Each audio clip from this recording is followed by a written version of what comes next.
my husband David, and I drove up to the place where my sister Beatty's wedding was to take place.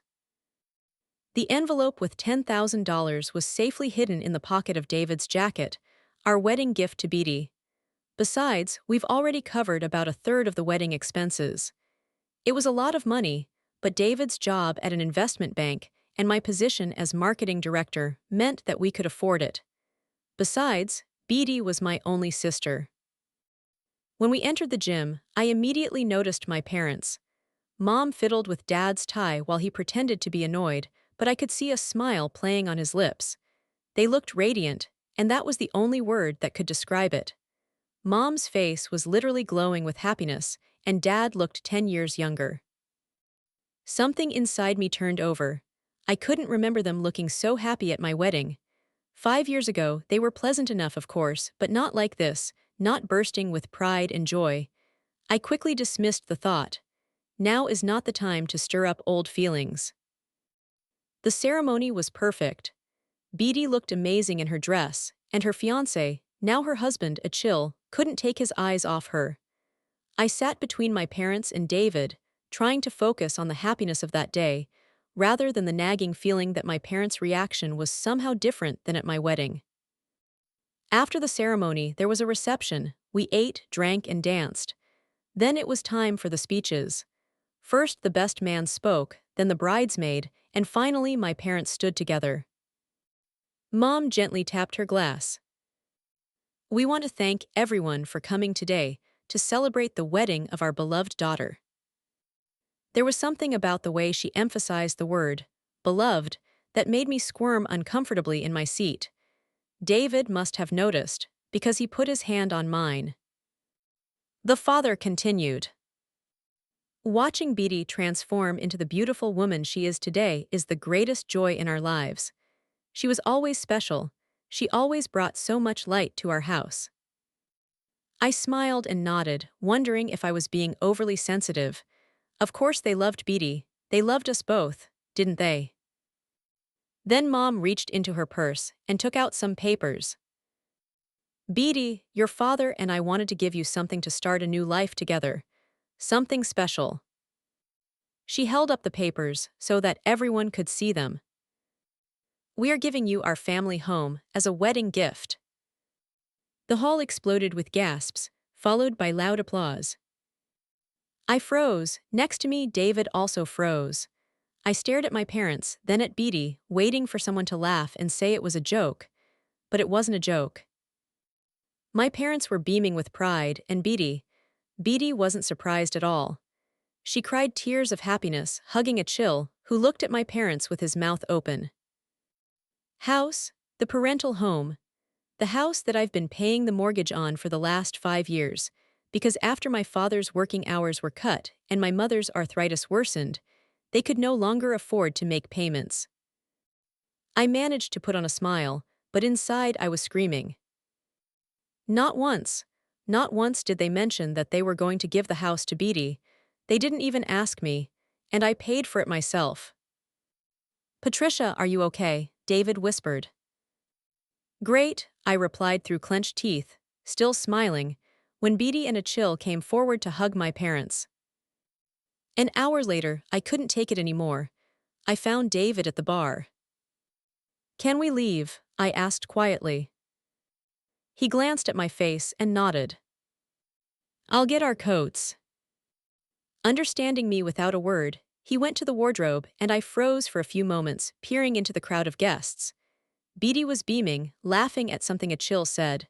Her parents were standing next to her, watching her with pride, their hands still holding the documents, now a confirmation that the family home no longer belongs to them. Or me.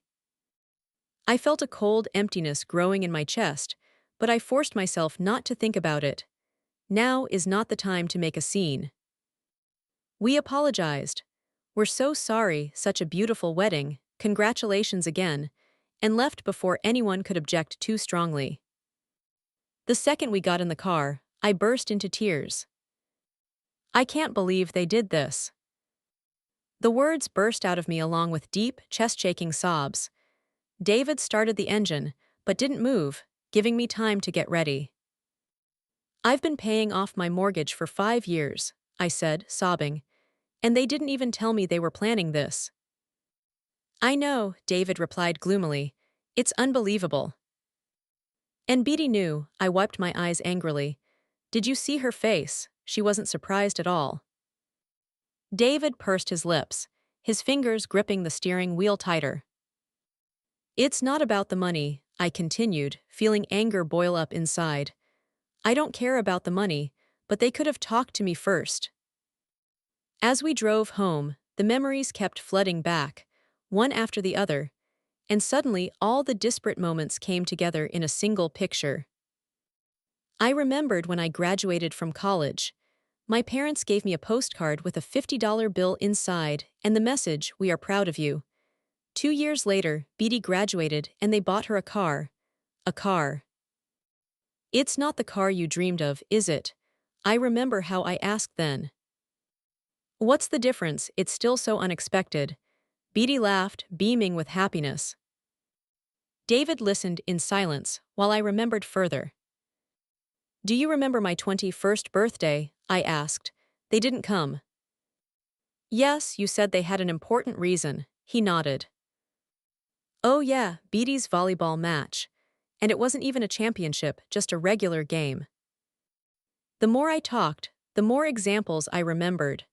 How my parents attended all of Beatty's events, but found excuses not to attend mine. How my mother enthusiastically told her friends about Beatty's achievements, but she didn't even mention my successes. How Beatty got everything she wanted, and my requests were perceived as whims. By the time we got home, I was exhausted, with tears, memories, and realization. When we were getting ready for bed, David suddenly asked, "Where will your parents live now?" They gave the house to Beatty and Achille. I shrugged, pulling on my pajamas. I have no idea, I said dryly. It's not my problem anymore. I turned off the light and rolled onto my side, but ignoring the pain in my chest was harder than I'd hoped. For the next 3 weeks, I tried not to think about it. I got up in the morning, went to the office, immersed myself in work. I was coming home, cooking dinner, watching movies with David. She avoided her parents' phone calls and did not respond to Beatty's messages. But one evening, the phone rang again. I looked at the screen and saw my mom's name. Against my better judgment, I answered. Patricia, dear. Her voice was the same as always, as if nothing had happened. We're having a family dinner this weekend. Your sister and Achille have returned from their honeymoon, and we would like you and David to join us. I wanted to say no. I wanted to hang up. But some stupid, hopeful part of me wondered if they would apologize. Maybe they will explain. Okay, I said flatly, we'll be there. Saturday came too fast. When we pulled up, I immediately noticed Beatty's car parked in the driveway next to my parents' old sedan.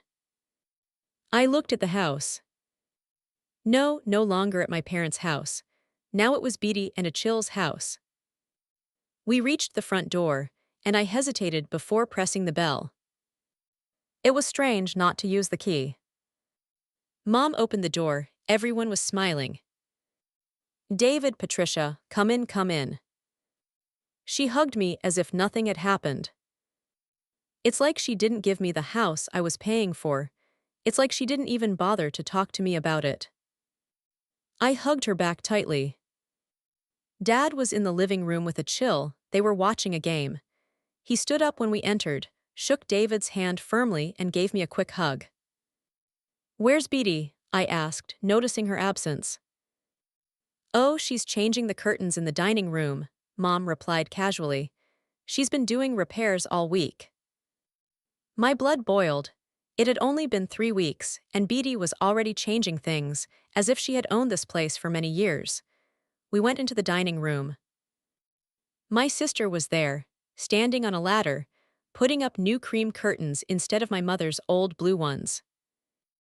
Dinner is ready, Mom announced everyone to sit down. We took our seats. I was between David and my father, my mother and Beatty were opposite me, and Achille was at the end of the table.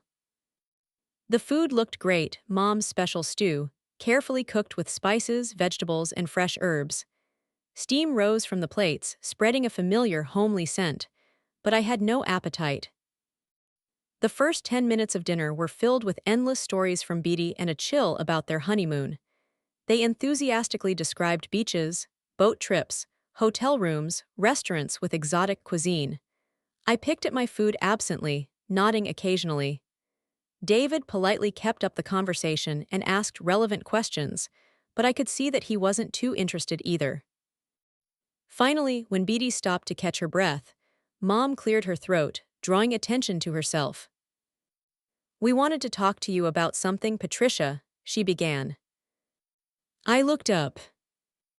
"Well, as you know, we gave the house to Beatty and a chill as a wedding gift." "Yes, I noticed," I said in a flat voice. Mom continued, as if she hadn't heard the harshness in my tone. "The fact is that a young couple is starting a life together. They need their own personal space." I was silent, waiting for her to finally get to the bottom of it. Dad shifted uncomfortably in his chair. "What your mother is trying to say," he hesitated, giving her a quick glance. "We can't live here with them, they need privacy." "I see," I replied, still not sure what they were getting at. "So where do you plan to live?" Mom and Dad exchanged glances. I noticed how Beatty suddenly became very interested in her mashed potatoes. "Well," Mom slowly put down her fork. "We thought about it and decided that we will move to your country house. It suits us perfectly, quiet, cozy, in a good neighborhood." I carefully put the cutlery on the plate. Country house. A small cottage that I bought with my own money before I met David. The house I've been saving up for years, working overtime, weekends, saving every extra penny. It was my refuge, my personal space, where I went away from the hustle and bustle of the city. Sometimes I let my parents spend the weekend there, but it was always mine. I took a deep breath. "Let me get this straight," I said, trying to keep my voice steady. "You gave away your house, the house I've been paying the mortgage on for 5 years, Beatty, and now you've decided that you're going to move into my country house, without even asking me." Dad frowned. "Patricia, be reasonable, where else should we go?" I looked at him intently. "It's not my problem," I said, feeling the anger rise inside me again. "You had a house. You decided to give it away without even consulting me, even though I paid for it. And now you expect me to just give you my country house." "But you hardly use it," Beatty interjected. I turned abruptly to her, barely able to contain my emotions. "Are you serious now? This is my property, I bought it with my own money, I decide who uses it." I saw Mom's face turn pale. "You can't say no, can you?" she said in a broken voice. "That's exactly what I'm saying," I replied firmly. "No, you are not moving to my country house." There was silence. Mom's face wrinkled as if in pain, then she abruptly raised her voice. "How can you do this to us?" I pressed my lips together. "After all we've done for you," Mom continued, her voice trembling. "Yes," I cocked my head to the side. "And as my parents, would you consider at least discussing this issue with me before giving away the house I was paying for?" Mom threw up her hands. "You have no right to refuse us." I looked at her coldly. "I have no right to dispose of my property." "We have nowhere else to go," Mom almost screamed. I leaned forward, resting my elbows on the table. "You actually have your own house." I pointed to the house, for which I had been paying the mortgage for 5 years. "But you gave it to Beatty," I added, holding my sister's gaze. "So now your problem is to decide where to live." Beatty slammed her hand on the table so abruptly that the cutlery shook. "God, you're so cruel and greedy," she blurted out, her eyes darting between my parents and me. "You've always been jealous of me because Mom and Dad love me more." I froze, it was so sudden, so unexpected. You've always been jealous of our relationship, Beatty continued, clenching her fists. I stared at her, stunned, and then suddenly calmed down. If Mom and Dad love you so much, and you love them so much, I said flatly, then why don't you let them live here with you? I pointed to the spacious living room leading to the hall. This is a 4-bedroom house. There's a lot of space here. Beatty's mouth snapped shut. She looked away and studied her plate again, as if something incredibly important had suddenly appeared in the mashed potatoes. That's not the point, she mumbled. Really, there was a hint of cold irony in my voice. A chill and I need our privacy, Beatty said a little louder. I nodded. And I need my vacation home. She jerked her head up, but I didn't let her get a word in. You know, it sounds like we both have needs, I added. The parents started talking all at once. Patricia, we are so disappointed in you. You're being selfish. How can you do this to us? I stopped listening. Slowly, without haste, I got up from the table, picked up my purse and looked at David. I think that's it. He got up without a word, took a brief look at everyone at the table, then turned around and followed me out. The next day, my phone was bursting with messages and calls. Mom, Dad, Beatty, I ignored them all. Some people called me selfish. Some begged to change their minds. Some tried to make me feel guilty by reminding me of all that they have done for me over the years. I showed some messages to David. He shook his head. I think I need to block them for a while, I said wearily. I can't keep reading this. Do what you need to do, David replied softly and kissed the top of my head. Take care of yourself first. That's what I did. I've blocked their numbers and social media accounts. At least for a while, I needed to process everything that had happened. 2 weeks passed in blissful silence. No phone calls, no messages, no family drama. David and I returned to our normal lives. Work, home, and occasional dinners with friends who, unlike my family, did not try to steal my property. It was nice. I was sitting at my desk looking through a marketing campaign when my phone vibrated with a notification. I looked down. Country House security system, motion detected. The front door is open. My chest tightened uncomfortably. I quickly opened the app. Someone used a key to get in but didn't turn off the alarm. A few seconds later, the phone rang. Miss Capriano, this is security. We've detected a break-in on your property along Pine Ridge Road. Is this an authorized entry? No, I gripped the phone firmly in my hand. I'm not there, and no one has permission to be in my house. We're calling the police, the operator replied without further questions. I nodded, even though he couldn't see me. Good, send them immediately. An hour later, my phone rang again. Ms. Capriano, this is Officer Grossi from the local police department. I took a deep breath. Yes, I'm listening. We're in your territory on Pine Ridge Road. We have 2 people here who claim to be your parents. My jaw tightened. They have the keys to your property, but they admitted that they do not have permission to be here. I closed my eyes. They really did it. Yes, these are my parents, I breathed, but they have absolutely no right to be there. I understand, the officer's voice was calm. What do you want us to do? We can expel them, but since they used the key instead of picking the lock, this is a legally difficult case. I opened my eyes and looked quickly at David. He watched me in silence, his face grim. I knew he would ask me if I was sure of my decision, but I didn't need time to think. I'm going there. Got it. I disconnected the call and stood up. Are we with you? David asked. Oh, yes. I grabbed my jacket. We're about an hour away, I added. David just nodded and took the car keys. The trip was stressful. I alternately felt anger, disbelief, and disappointment. How could they? I told them straight out no. Straight. But they decided to break into my house anyway. When we arrived at my country house, there was a police car parked in the driveway. Two officers were standing by the porch, and my parents were sitting on the steps, looking unhappy. Several suitcases and boxes were stacked next to them, as if they were seriously planning to settle here. My father immediately jumped up when he saw us. "Patricia, thank God you're here." His voice sounded both relieved and demanding. "Tell these officers there's been a misunderstanding."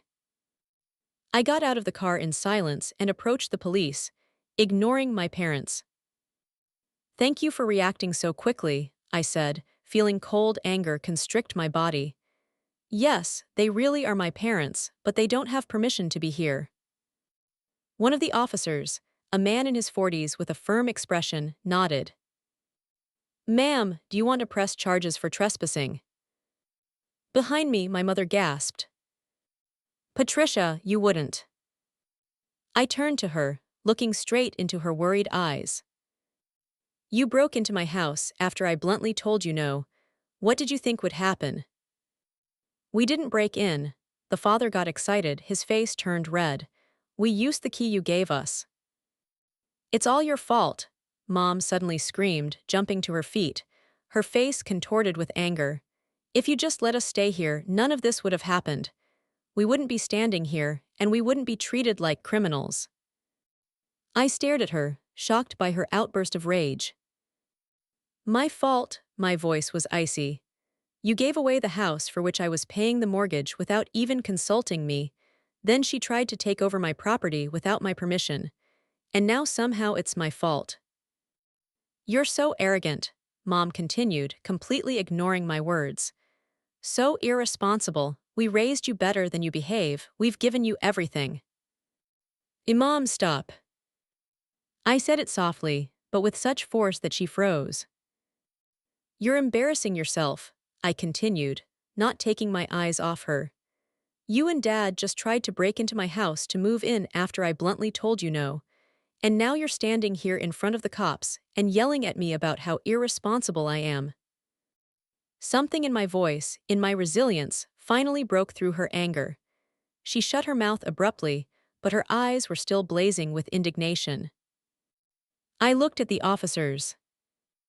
"I'd like to talk to you in private." They nodded, and we moved a little to the side, away from my parents and David. "I don't want to press charges against them," I said quietly. "They're still my parents, even if they're acting completely ridiculous right now. But I can't let them stay here." The officer nodded, with a knowing expression on his face. "We know that family situations can be difficult," he said. "We can take them to the police station for a few hours, give them a stern warning about trespassing, and then let them go. Sometimes a few hours in a pre-trial detention cell can be a good reality check." I thought about it. Maybe that's what they need. "Yes, please do it," I finally said. I went back to where my parents were sitting. "The officers will take you to the police station for a few hours," I said in a flat voice. "I'm not making accusations, but I want you to understand how serious this is." Mom turned pale. "You can't do this to us. You can't just enter someone else's house without permission, even if you're a family." The officers stepped forward. "Mr. and Mrs. Capriano, please come with us." "This is some kind of nonsense," Mom shouted, but under pressure from the officers, she obeyed. Dad stood up silently, his face set in stone. I watched them being bundled into a police car. The car with my parents drove off, disappearing into the trees while we waited for the locksmith. "I've arranged for their belongings to be delivered to the nearest storage facility. I paid for a month's rent, and then sent the information to Beatty."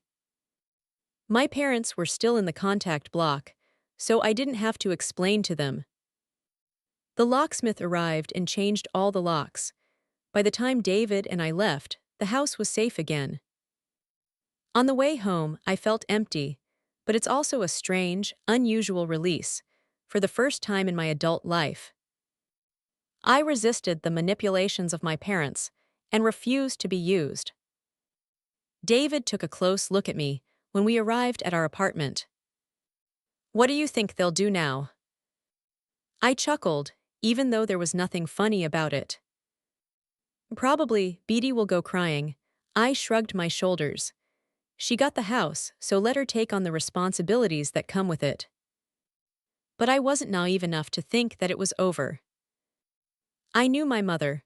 She'll definitely find a way to make me look like a villain, like she always did. A week later, my hunch was confirmed. When I opened Facebook, I saw a long, dramatic post from my mother. He has already collected dozens of sympathetic comments from family and friends of the family.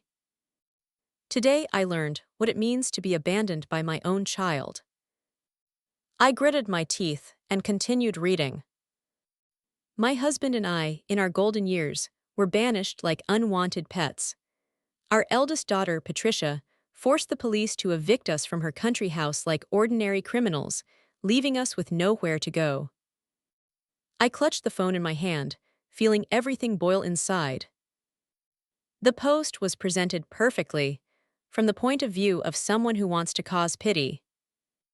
Conveniently omitted that they voluntarily gave their house to Beatty. That I've been paying their mortgage for 5 years.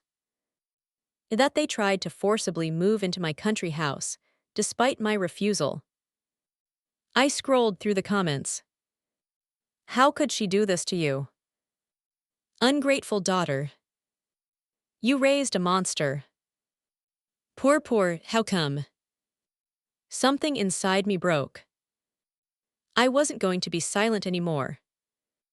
I started typing my own post. It's time for everyone to hear the truth. Until now, I have been silent about family matters, but since my mother decided to bring personal problems to the public, I consider it necessary to tell my version. Here are the facts that she accidentally overlooked. Over the past 5 years, I have been paying the mortgage on my parents' house because they could not afford it due to health problems and shorter working hours. I did it voluntarily because they are my family and they needed help. 3 weeks ago, at my sister Beatty's wedding, which I also helped pay for, my parents announced that they were giving up their house, which I was paying for, Beatty as a wedding gift. They didn't even consult with me. Later, when I asked where they were going to live, they announced without warning that they would move to my country house. The house I bought with my own money. They discussed it with Beatty beforehand, but not with me. When I refused to let them move, they tried to do it anyway. They used the spare key I gave them in case of an emergency and broke into the house. The security system has been activated. That's why the police intervened. My parents weren't arrested. I didn't press charges, but I insisted that they be taken out of my house because they were illegally trespassing. Later, I paid for the storage room where I sent their belongings. If my parents need a place to stay, maybe they should ask my sister, who now has a 4-bedroom house, thanks to them and me, because I paid for it. I took a deep breath and added the final paragraph. I've always done my best to help my family, but I won't let myself be taken advantage of, and I certainly won't allow myself to be made out to be a villain just because I refused to give up my property after I had already paid for their family. Family is about mutual respect, and not just take whatever you want because we're a family. I clicked publish before I could change my mind. Nearby, David, reading over my shoulder, nodded with approval. That's a great answer, Pat. The reaction was instant. Comments started coming in. Cousins, aunts, uncles, even some of my parents' friends. But unlike those under the mother's post, these comments were supportive. I had no idea you were paying their mortgage. It's so unfair of them. Wait, they gave away the house you were paying for. How can you be so ungrateful? I should have felt vindicated, but mostly I just felt tired. This situation exhausted me, and public discussion was not satisfying, even if I was just defending myself. 2 days later, my cousin Luciana called me. "Hi, I wanted to check on you." "Hi," I sighed. "Thanks, everything is fine, as much as possible." Luciana paused before adding, "Listen, your parents were trying to return to their home. Well, to Beatty's house." I straightened up. "Really?" "Yes." Apparently, she told them that this was her home now, and there was no place for them. I blinked, realizing the meaning of her words. She wouldn't let them in. She didn't just turn me away.